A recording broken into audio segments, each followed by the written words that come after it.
شہید ایرانی supreme leader آیت اللہ علی خامنائی کا آخری دیدار، ہر آنکھ اشکبار، پورا ایران سوگوار۔ تہران کے امام خمینی مصلی معلیٰ میں رکت امیز مناظر، عظیم نماز گاہ کمپلیکس کے دروازے کھول دیے گئے۔ نماز جنازہ سے قبل آخری دیدار کے لیے سوگواروں کا جمع غفیر، لوگ کئی کلومیٹر پیدل چل کر آئے۔ ایرانی حکام کے مطابق 3 روز کے دوران الوداعی تقریب میں 2 کروڑ افراد کی شرکت متوقع۔ ایرانی سپریم لیڈر آیت اللہ علی خامنائی 28 فروری کو امریکی اور اسرائیلی مشترکہ حملے میں شہید ہوئے۔ شہید آیت اللہ علی خامنائی اور ان کے خاندان کے دیگر افراد کی نماز جنازہ کل ادا کی جائے گی۔ سیکیورٹی خدشات کے پیش نظر نئے سپریم لیڈر مجتبی علی خامنائی اپنے والد کی نماز جنازہ میں شرکت نہیں کریں گے۔ جسد خاکی تہران سے قم، نجف اور پھر کربلا لے جایا جائے گا۔ ایرانی حکومت کا 8 جولائی کو ملک گیر یوم سوگ منانے کا اعلان۔ شہید رہبر معظم کی 9 جولائی کو مشہد میں حرم امام رضا میں تدفین ہوگی۔ جنازے میں 1 کروڑ سے زائد افراد کی شرکت متوقع۔ ایران کے سپریم لیڈر شہید آیت اللہ علی خامنائی کے سفر آخرت کی تقریب میں شرکت کی۔ حکومت اور پاکستانی عوام کی جانب سے حکومت ایران اور برادر ایرانی عوام سے دلی تعزیت اور ہمدردی کا اظہار کیا۔ وزیراعظم شہباز شریف کا ایکس پر بیان، کہا کہ شہید سپریم لیڈر کی بصیرت، مدبرانہ قیادت اور ایران سمیت پورے خطے پر ان کے گہرے اثرات کو آنے والی نسلیں ہمیشہ یاد رکھیں گی۔ ایرانی عوام کے ساتھ اظہار یکجہتی کے لیے میرے ساتھ اعلیٰ سطح کا وفد بھی موجود تھا۔ وفد میں نائب وزیر اعظم اسحاق ڈار، فیلڈ مارشل سید عاصم منیر شامل تھے۔ بلاول بھٹو زرداری، اسپیکر قومی اسمبلی ایاز صادق، وفاقی وزراء اور اعلیٰ سرکاری حکام بھی شریک تھے۔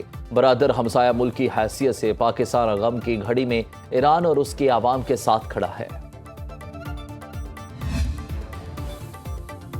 وزیر اعظم شہباز شریف سے استنبول میں ترکیہ کے نمایاں کاروباری گروپس کی ملاقاتیں۔ البیراک گروپ کے board chairman Ahmet Albayrak, union of the chamber and commodity exchange of Turkiye کے صدر رفعت حصار اور چالیک ہولڈنگ کے چیئرمین احمد چالیک وزیر اعظم سے ملے۔ شہباز شریف نے پاکستان اور ترکیہ کے گہرے برادرانہ تعلقات کو اجاگر کیا۔ اقتصادی تعاون اور سرمایہ کاری کی ترغیب کا اعادہ۔ وزیر اعظم کا غیر معمولی تعلقات کو مضبوط اقتصادی اور سرمایہ کار شراکت داری میں تبدیل کرنے پر غور۔ وزیر اعظم شہباز شریف اور ترک صدر رجب طیب اردوان کی ملاقات بھی شیڈول۔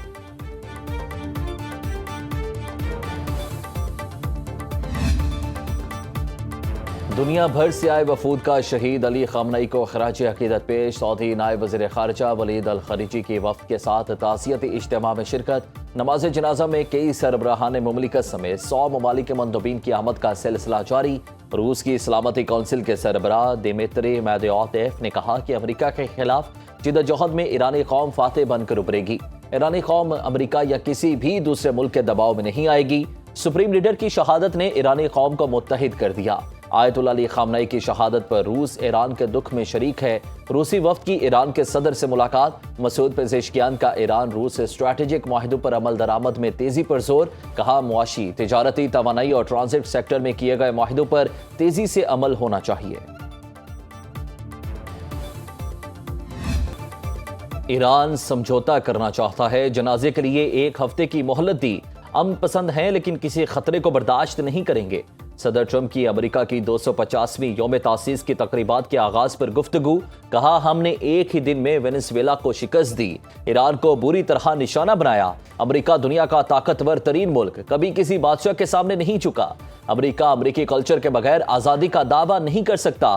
امریکہ سے زیادہ دنیا سے بھوک کا خاتمہ کسی نے نہیں کیا۔ امریکہ نے اپنے ہمسایوں کی مشکل میں ہمیشہ مدد کی۔ امریکی بہت مضبوط قوم ہے، ہم نے دنیا کی طاقتور ترین فوج بنائی۔ امریکہ نے 2 عالمی جنگیں جیتی۔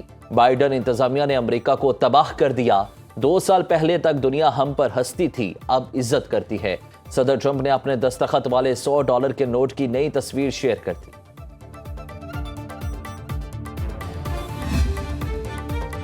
موتی کا ایرانی سپریم لیڈر کی تدفین میں جانے سے انکار، موتی کی عدم شرکت اسرائیل اور بی جے پی گٹھ جوڑ کا واضح ثبوت۔ دی ٹائمز آف انڈیا کے مطابق موتی ایرانی سپریم لیڈر آیت اللہ خامنائی کی تدفین میں شرکت نہیں کریں گے۔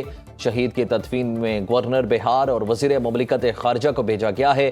بھارتی تجزیہ کار پروین شاہ نے کی مودی پر کڑی تنقید، کہا موتی ایران اس لیے نہیں جا رہے کہیں امریکہ اور اسرائیل ناراض نہ ہو جائیں۔ جے ڈی بخشی نے کہا کہ اندرا گاندھی کی آخری رسومات میں ایرانی سپریم لیڈر خود تشریف لائے، مودی کو بھی جانا چاہیے۔ دعوت کے باوجود ایرانی سپریم لیڈر کی تدفین میں شرکت نہ کرنا مودی کی کھوکھلی سفارتکاری کی عکاسی ہے۔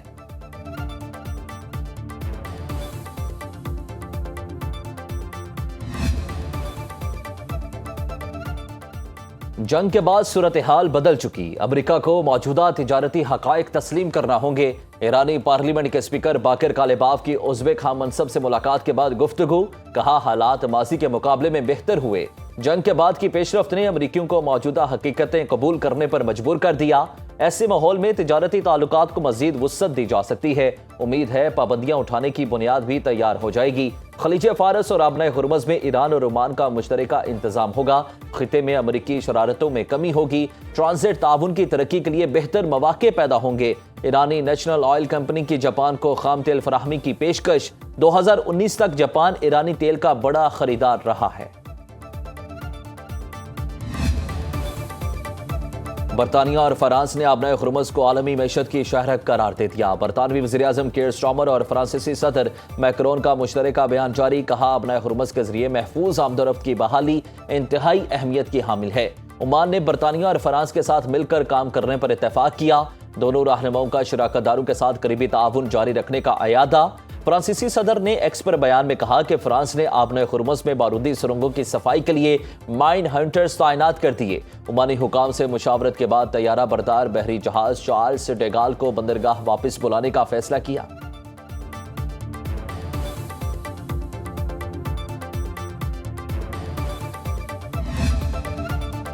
امریکہ کی دہشت گرد حملوں کے خلاف پاکستان کے حق دفاع کی حمایت۔ امریکی محکمہ خارجہ نے کہا امریکہ پاکستان میں ہونے والی دہشت گردی کے خلاف اس کے حق دفاع میں کارروائیوں کی حمایت کرتا ہے۔ پاکستان کے عوام نے دہشت گردی کی جنگ میں بہت نقصان اٹھایا اور بے پناہ قربانیاں دیں۔ دہشت گردوں کی حمایت اور سرپرستی پر طالبان عظیم ہزیمت کا شکار۔ آپریشن غضب للحق کے تحت پاکستان نے حالیہ دہشت گردی واقعات کے بعد افغانستان میں دہشت گردوں کے ٹھکانوں کو نشانہ بنایا۔ اس سے قبل بھی امریکہ پاکستان کو دہشت گردی کے خلاف جنگ میں اہم شراکت دار قرار دے چکا ہے۔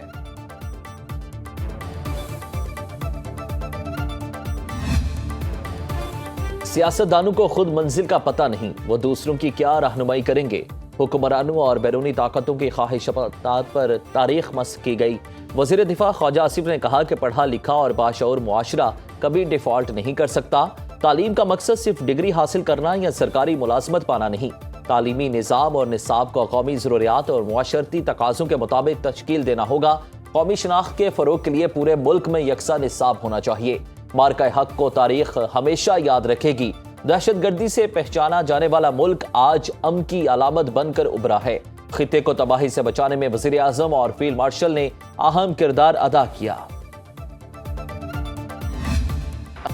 MQM پاکستان کی حکومت کو سڑکوں پر آنے کی دھمکی، کراچی کو وفاق کے حوالے کرنے کے لیے انتظامی یونٹ بنانے کا مطالبہ، سندھ کی گورنرشپ بھی واپس مانگ لی۔ فاروق ستار نے نیوز کانفرنس میں کہا کہ پیپلز پارٹی اور MQM میں 2022 میں کراچی کی تعمیر و ترقی کا معاہدہ ہوا۔ بلاول بھٹو نے خود معاہدے کو تسلیم کیا اور اس پر دستخط کیے۔ پیپلز پارٹی کے ساتھ یہ آخری معاہدہ ہے، کوئی اختیار نہیں مانگا گیا۔ کوٹا سسٹم کا 40% حصہ نہیں مل رہا۔ جعلی ڈومیسائل پر ہمارے کوٹے پر نوکریاں دی گئیں۔ وزیر اعظم معاہدے پر عمل درآمد کے لیے کردار ادا کریں، بصورت دیگر MQM احتجاج کرے گی۔ کراچی کے عوام کو بعد میں نہ روکیں، روکنا ہے تو ابھی روکیں۔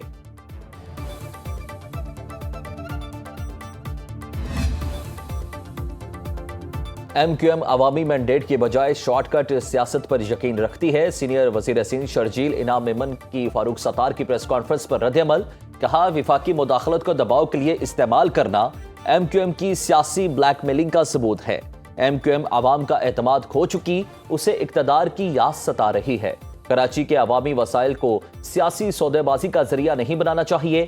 سندھ کے معاملات وفاق کے ہاتھ دینے کی بات وفاقی ڈھانچے کے خلاف مذموم سازش ہے۔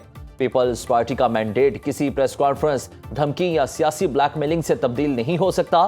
MQM وفاقی حکومت کا حصہ ہونے کے باوجود کراچی کے لیے اپنے وعدوں پر عمل کیوں نہیں کرا سکی؟ پیٹرولیم مصنوعات کی قیمتوں میں ₹1.97 لیٹر کمی، پیٹرول کی نئی قیمت ₹297.53 فی لیٹر مقرر۔ ہائی سپیڈ ڈیزل کی قیمت ₹309.50 فی لیٹر ہو گئی۔ پیٹرولیم لیوی میں ₹6.22 اضافہ، ₹70.36 فی لیٹر مقرر۔ ہائی آکٹین پر پیٹرولیم لیوی بڑھا کر ₹95.36 مقرر کر دی گئی۔ ہائی سپیڈ ڈیزل پر لیوی میں 6 روپے 22 پیسے کمی، 70 روپے 82 پیسے فی لیٹر مقرر۔ پیٹرول اور ڈیزل پر 5 روپے لیٹر کلائمیٹ سپورٹ لیوی بھی عائد ہے۔ امیر جماعت اسلامی حافظ نعیم الرحمان کی حکومتی فیصلے پر تنقید، شہریوں نے پیٹرول کی قیمت میں حالیہ کمی کو ناکافی قرار دے دیا، عالمی مارکیٹ کے مطابق ریلیف دینے کا مطالبہ۔ ایل پی جی کی مہنگے داموں فروخت نے صارفین کے ہوش اڑا دیے۔ سرکاری ریٹ 241 روپے، مارکیٹ میں 500 روپے فی کلو میں فروخت۔ بلیک مارکیٹنگ نے غریب کا چولہا ٹھنڈا کر دیا۔ حیدرآباد رکشہ ڈرائیور ورکر یونین کا رکشہ سڑک پر کھڑے کر کے احتجاج، ایل پی جی کی سرکاری قیمت پر فروخت یقینی بنانے کا مطالبہ۔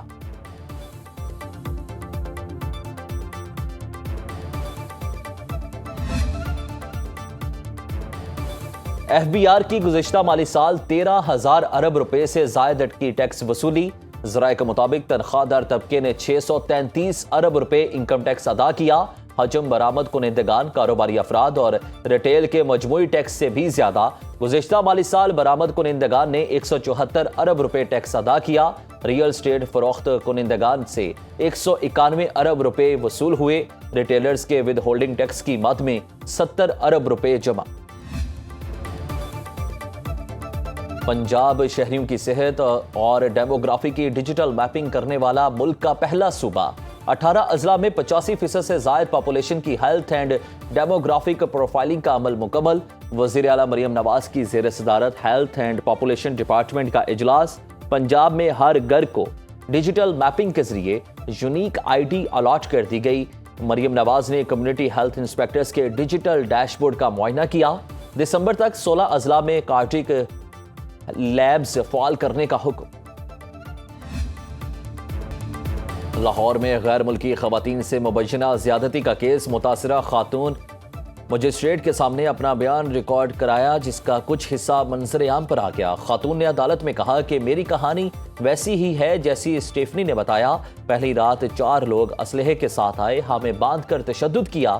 رضا ڈار نے مجھ سے کمپیوٹر اور پیسوں کے بارے میں پوچھا۔ اس دوران اسٹیفنی کو واپس لایا گیا اور ہم دونوں سے پاس ورڈ اور کمپیوٹر کا پوچھتے رہے۔ ایک شخص بہت اچھی انگلش بول رہا تھا جس نے کہا، تم نے ہمیں پیسے نہ دیے تو زندہ نہیں جاؤ گی۔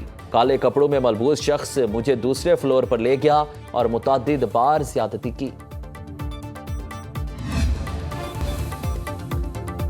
بلوچستان کے علاقے دانا سر میں بس حادثے کی وجوہات سامنے آ گئی۔ عینی شاہدین کے مطابق واقعے سے قبل مسافروں اور ڈرائیور کے درمیان تلخ کلامی ہوئی۔ حادثے سے کچھ دیر قبل ایرانی پیٹرول ضبط کیے جانے پر جھگڑا ہوا۔ ڈرائیور اور مسافروں میں ایرانی پیٹرول پکڑے جانے پر بحث ہوئی۔ تلخ کلامی پر طیش میں آ کر ڈرائیور نے بس کھائی میں پھینک دی۔ پولیس اور انتظامیہ نے حادثے کے بعد بس کمپنی کے دفاتر اور اڈے سیل کر دیے۔ واقعے کا مقدمہ بس انتظامیہ کے خلاف درج کر لیا گیا۔ گزشتہ روز حادثے میں 40 افراد جاں بحق اور 10 زخمی ہوئے۔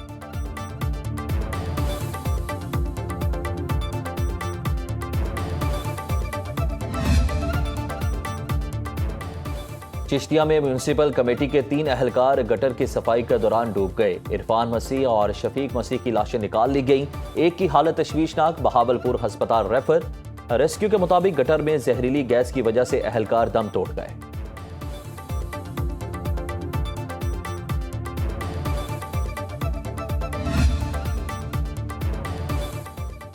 ملک کے بیشتر علاقوں میں شدید گرمی برقرار، حبس سے برا حال۔ پنجاب، بلائی، خیبر پختونخوا اور کشمیر میں کہیں بارش کا امکان۔ محکمہ موسمیات کے مطابق ملک کے دیگر علاقوں میں موسم گرم اور مرطوب رہے گا۔ خضدار میں بارشی پانی گھروں میں داخل، مکانات کو نقصان، فصلیں تباہ۔ مکان کی دیوار گرنے سے ایک شخص جاں بحق۔